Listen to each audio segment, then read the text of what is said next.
c'est le confort, c'est le doudou, c'est comme transporter sa couette.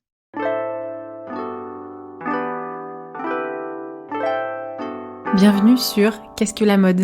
Le podcast qui pose cette unique question et nous invite à de multiples discussions. Je m'appelle Elsie Pommier et je suis designer de l'individu. Cette émission est mon moyen d'étudier ce vêtement qui nous habille et j'en profite pour faire connaître les métiers qui font l'habit. Chaque lundi, retrouvez Audrey Millet, historienne, et moi-même pour un instant culture. Et les vendredis, une interview d'un acteur de la mode. Le podcast est disponible sur toutes les plateformes. Abonnez-vous pour rester informé et partagez votre avis. Habillé, habilleur, bonne écoute.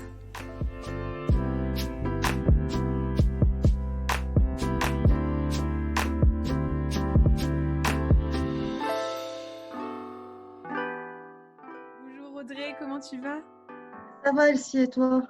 Très bien, bonjour tout le monde, bonjour chers auditeurs, chères auditrices. J'espère que vous allez tous bien malgré ce froid, mais en même temps, ça nous permet de sortir nos manteaux. Voilà, on va se couvrir. Exactement, et j'aime trop cette pièce.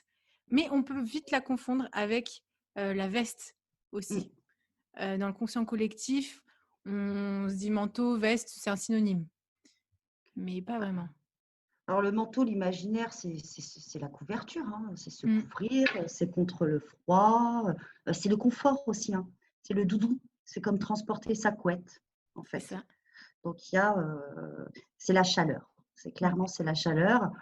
Ce vêtement du dessus, donc il faut vraiment faire la différence en histoire de la mode, vêtement du dessus, vêtement du dessous. C'est un vêtement du dessus qui a des manches et qui techniquement, à la base, a une fermeture centrale qui a pu être modifiée avec les technologies. C'est un manteau qui protège du froid et des intempéries. Mm. C'est la base du manteau. Donc, il est lourd, c'est une grosse pièce, c'est une vraie pièce pour elle-même. Alors que la veste, elle va être plutôt légère. On peut retourner sa veste rapidement. Retourner son manteau, c'est plus compliqué. C'est plus compliqué, il y a plus de masse, hein. C'est une masse en fait, le manteau. Certains sont aussi destinés au climat chaud. Des manteaux qui protègent, par exemple, du vent, ce type de choses. Mais au climat chaud, c'est vrai que maintenant, il y a énormément de variations de style, de matière, de forme, hein. Et la garde-robe, depuis toujours, hein, elle a accueilli ce type de pièces de protection. Mais les progrès techniques ont rendu les manteaux plus intéressants pour les hommes et pour les femmes.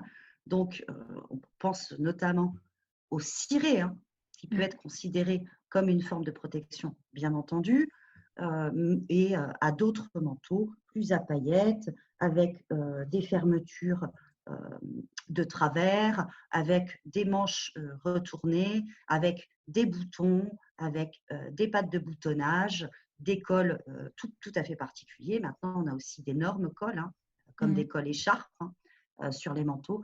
Donc, il y a véritablement, l'accent a été mis, hein, ces dernières décennies sur la coupe plutôt que sur le matériau.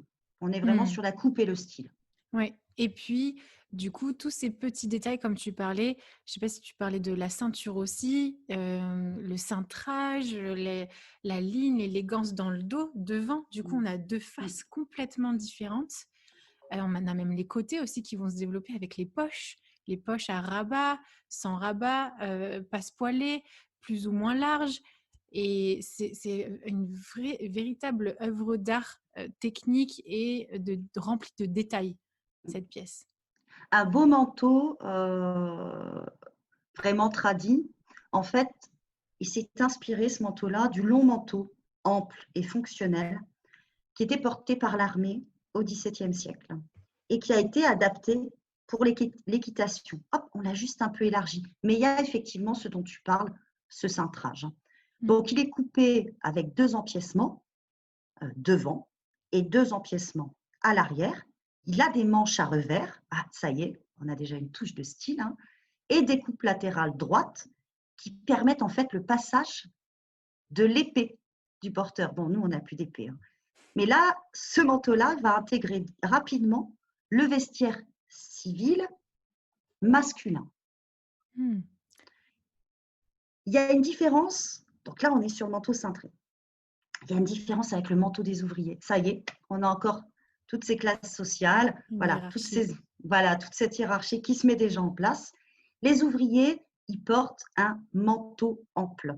Et vous remarquerez que les derniers manteaux là, qui sont vraiment sortis et qui ont pété ces dernières années, qui ont vraiment explosé, ce sont ces manteaux doudous amples. Très, droits qui vont venir envelopper, heu, on va pouvoir se mouvoir comme on veut, dessous Mm. et un peu type, kimono quoi, avec les Ouais, larges manches et tout ça. que je trouve extraordinaire Mmh. parce que c'est doudou. Là, on se sent vraiment protégé. Lorsqu'on ajoute des boutons, des manches raccourcies et des bordures larges, en fait, ce manteau 19e, il prend le nom de redingote. Inspiré des Anglais aussi. Voilà, absolument. Un demi-siècle plus tard, donc au début du 19e siècle, en fait, les manteaux deviennent très, très, très, très à la mode. Alors que ce n'était pas spécialement la mode avant. Pourquoi? Parce que on sait que le vestiaire masculin, le costume masculin, s'est stabilisé, s'est homogénéisé et s'est tristisé. Ouais, c'est ça, uniformisé, Voilà, avec ce gris, ce noir. Bon. Ouais. Alors ensuite, il y a les dandys, mais ça reste quand même quelque chose d'exceptionnel. Donc en fait, finalement, vous allez porter un manteau au-dessus de ce costume pour aussi ne pas abîmer ce costume. On va le porter à la ville, mais aussi à la campagne. Donc, on va le couper. Là, on est au milieu du 19e siècle. Il y a des progrès technologiques et on va le couper de manière différente. On va inventer, on va rajouter des petites choses et notamment des manches raglan qui vont enfin donner une liberté de mouvement plus importante au porteur qui va être tenté pour les riches par des activités de plein air de type tennis ou tir, mais qui va également convenir à celui moins aisé qui va faire de la bicyclette. mmh. Donc il va vraiment être, détaillé dans sa coupe, en tout cas sur le bas, sur la marche, le besoin de marche et de démarche. Quand on est à la chasse, c'est pas du tout la même démarche et le même besoin que quand on va faire du vélo, justement et quand on va faire d'autres sports. Donc il y a toutes ces histoires de fentes, de double fente, de simple fente, centrale, enfin dans le dos ou sur les côtés, même des fois, même sur le devant du coup et ça crée des panneaux, ça crée toute une élégance parce que le manteau va se poser sur les épaules. Oui, certes, il donne une élégance qui a un tombé fort, mais ensuite, il y a tout le bas et donc le mouvement et la danse, on va dire, de la démarche qui est magnifique, enfin, et qui peut être magnifié ou justement coupé, vraiment, dans le sens. D'ailleurs, les gens oublient souvent la fente qu'il y a derrière, notamment par exemple sur les trenches. Il y a souvent une petite couture juste en bas. Oui, Il faut la couper. bah oui, mais Mais ça s'oublie souvent, on n'y c'est pense pas vrai. en fait. En fait, ça, c'est, cette petite couture, c'est pour que justement ça se détende pas, le temps du stockage. C'est C'est comme, pour garder le plombant, c'est ça. Hein. Ouais, exactement, ouais. le tombant. C'est comme dans les poches aussi, elles sont souvent cousues pour pas qu'elles baillent. Petite, aparté. Et on est toujours dans cette histoire de classe sociale, finalement. Plus vous avez un manteau mignon, plus vous montrez que vous appartenez à une classe aisée. Je pense notamment au paletot, Mmh. adorable, hein, mais qui ne Mmh. sert pas à grand-chose. Il faut bien le dire, qui a une moitié de manche, qui a une moitié de buste. Mmh. Il y a également le Chesterfield et l'imperméable. L'imperméable, qu'on n'aime pas, ce n'est pas vraiment le problème. Mais quand on habite à Lille, je peux vous dire que c'est juste essentiel dans votre vie. En Écosse aussi, on parlait du Ouais. tartan dernièrement. Mais l'imperméable, c'est véritablement le manteau de protection qui permet de survivre dans les temps les plus terribles. Mmh. C'est le principal secteur de croissance du manteau au XXe siècle. Donc à partir des années 1820 et ensuite tout au XXe siècle. Il a été mis en place, en fait, l'imperméabilisation par Macintosh, puis développé ensuite, on le sait, par Burberry. Et deuxième changement essentiel, la voiture. Puisque les voitures n'avaient pas de toit. De capote. Donc, voilà, de capote, absolument. Donc, il fallait absolument se couvrir. Donc, dans des trucs assez énormes, on a de magnifiques couvertures de Vogue du début XXe siècle, avec des combis intégrales, des manteaux géants beige et des espèces de coiffes avec un voile devant le visage qui, en fait, quand on voit la personne qui porte, on dirait un apiculteur. Hein. C'est vraiment se couvrir pour ne pas se prendre toute la poussière. Hein. On ne voit plus personne dessous. Et c'est une forme de manteau cape, en fait, manteau cloche de l'époque, puisque du coup, il y avait une totale liberté de mouvement, mais en même temps, pas trop de fente. Il fallait pas de fente, parce que sinon, du coup, il fallait tout le temps vérifier pour ne pas être éclaboussé en voiture. Ah oui, je n'avais pas réalisé l'influence de ce transport. Ouais, comme la bicyclette, le transport, ça a vraiment stimulé les designers. Et ensuite, pareil, le manteau en cuir. Bien sûr. Alors, pas le perfecto, mais le fameux aviateur, donc qui vient en fait des guerres mondiales, donc qui à l'extérieur donc est en cuir, qui de temps en temps peut être doublé de fourrure à l'intérieur. C'est pas une obligation parce que ça tient quand même très très chaud. C'est pas une obligation, mais ça arrive.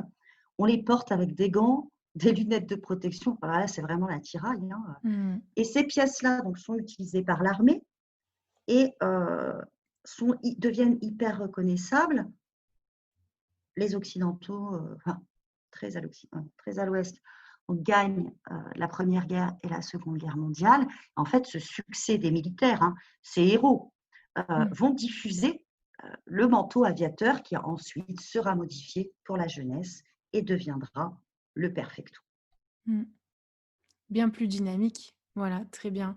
Pour ces manteaux, il n'y a plus de catégories. Enfin, on pourrait dire manteau, c'est très large, mais en fait, maintenant, il y a plein de sous-familles, puisque du coup, les coupes qu'on a abordées se sont complexifiées et se sont spécifiées.